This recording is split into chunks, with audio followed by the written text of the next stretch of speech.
Okay guys, in this video lesson we're going to take a look at what happens when we include accelerations into our graphing. So up until this point we assumed there is no acceleration, and we know in real life you can't change motion without having some sort of acceleration. Okay, so here we go. So again, we have our car. Now in this case what's going to happen is we have a position graph, we have a velocity graph, and an acceleration graph. So we're going to link all three together, okay? And the idea here is as we graph the change in position, what would it look like if we were graphing the changes in velocity or the accelerations also? So here we go.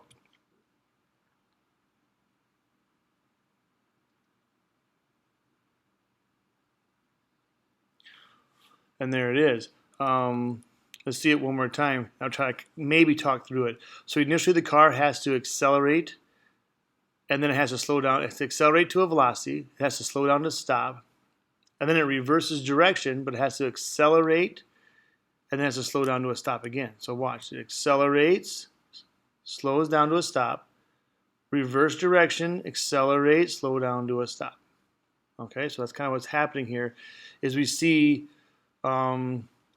acceleration here. So we see a curved line, so we're accelerating, which would make sense because our velocity is changing. So we have a change in velocity, which is an acceleration. At this dotted line here, that's the point at which the positive acceleration ended. So the maximum velocity was reached. And then instead of hitting the gas, we hit the brakes. Okay, so think of the car. At the very beginning, we're on gas to accelerate, and then the person instantly went off gas and hit the brakes. So now they're trying to slow the car back down. So we see it curve back in, so the displacement starts to change less. The velocity decreases down to 0. So once we have no velocity, here, there's no acceleration. So if there's no velocity and no acceleration, there's no movement. So now we have 0 velocity. So we still have a displacement or a position, right? But the car is not moving during this time. And then we again accelerate, but now it's a negative acceleration, which is going to cause a negative displacement. So we have a negative curve, and we see a negative increase in velocity. Okay? Remember that. It's not a decrease in velocity here. This is a negative increase in velocity. So we are speeding up in a negative direction. Velocity, its minimum is 0. So anytime you're off the 0 line, we have more velocity. This is just positive direction velocity. This is negative direction velocity. Okay? So we have a negative acceleration to a certain point, and at this point, you get off the gas, you start hitting the brakes, and the car slows down to a stop again. So it accelerates in a positive direction because you had a negative velocity. So we have a positive acceleration with a negative velocity to slow it down to a stop. Okay? So take home from this slide is anytime there is an acceleration, you should have a sloping line for your velocity and a curved line for your displacement. Anytime you have no acceleration, okay, you should have no slope. It doesn't have to be 0. It's possible that it could be a 0, have no slope and still be moving. Okay, in this case, it happens to be 0. Okay, so in this case, 0 acceleration means no slope here. So if there's no slope, you have constant velocity. So you have to have a straight line here. This one happens to be 0, but it also could be a straight line here. Okay, if your acceleration is opposite your velocity. So here we have a positive acceleration and we have a negative velocity, you slow down to a stop. Here we have a negative velocity or a negative slope and a negative acceleration. Okay? So when the signs align, you speed up. When the signs are opposite, you slow down. And we'll take a look at that in the next couple of slides. Things to take a look at. Accelerations are changes in velocity. The concept of anytime you accelerate, you change velocity. Okay? All this takes time, so our x-axis is still time. Again, acceleration is equal to change in velocity. You could intertwine those two words. Okay? So these graphs now show us a more realistic look at what's going to happen. Okay, curved lines are accelerations for displacement. Sloping lines are accelerations for velocity. Okay, keep those two things in mind as we move forward. Now, accelerations, here's our problem. When we're using a displacement graph, accelerations look like this, okay? And if you have the math skills and if you have the background in parabolic motion, you could find the formula for this and you could figure out what that curve is and you could solve for the acceleration. Very possible, okay? Especially those people who are at the calculus level of doing these kind of things, okay? Problem is, for your simple mathematical stuff, it doesn't work very well, okay? However, if we have a velocity versus time graph, now an acceleration is the slope of this line. So it's easier for us just to graph the velocity divided by time. Remember, velocity is meters per second for time. So if you have meters per second divided by seconds, that's meters per second squared, which is a change in velocity, which is your acceleration. So the slope here is the magnitude of your acceleration in this case. So that's why we need our velocity versus time graphs. Okay, we have displacement versus time graphs and velocity versus time graphs. The velocity versus time graph is often used when we're trying to find the numerical value for the acceleration because it gives us a nice sloping line to do that linear regression. Okay, so again, we see its velocity over here. So again, what does the slope tell us? The slope now tells us the acceleration. So if we look, we have a negative slope, so we have a negative acceleration through this whole process. Okay? If we take a look, what's happening at this point right here? So again, we have velocity versus time. So here, at the very beginning, we're moving at 10 meters per second. Okay? And as time goes on, this is decreasing. So we're slowing down, slowing down, slowing down, slowing down, slowing down, slowing down, slowing down, and we stop. Okay? We're not moving. It's 0 meters per second. But we're still accelerating. So this negative acceleration never changes. So it's enough to stop us, and then it actually starts to make us move in the opposite direction.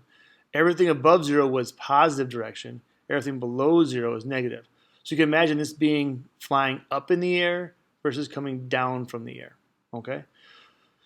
Once we cross this point, we're going to speed up, speed up, speed up, speed up, speed up, speed up, speed up, speed up, speed up, speed up, under the same negative acceleration.